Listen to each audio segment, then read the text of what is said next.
నమస్కారం అండి. నేను మీ ఆస్ట్రోన్యూమరాలజిస్ట్ రహిమాన్‌ని మాట్లాడుతున్నాను.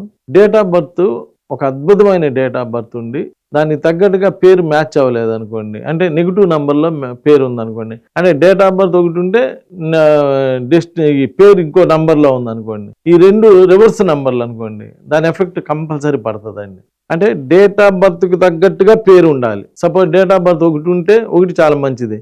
పేరు 6 ఉందనుకోండి. 6 కూడా చాలా మంచిది. కానీ ఒకటోళ్ళకి 6 మంచిది కాదు. అలానే 6 వాళ్ళకి 1 మంచిది కాదు. 8 వాళ్ళకి 2 మంచిది కాదు. 2 వాళ్ళకి 8 మంచిది కాదు. ఇలా ఉంటాయండి. అంటే మీ డేట్ ఆఫ్ బర్త్ ఏదున్నా అది పాజిటివా నెగిటివా అనేది పక్కన పెట్టి మీ డేట్ ఆఫ్ బర్త్ ఏది ఉందో దానికి తగ్గట్టుగానే పేరు సెలెక్ట్ చేసుకోవాలి.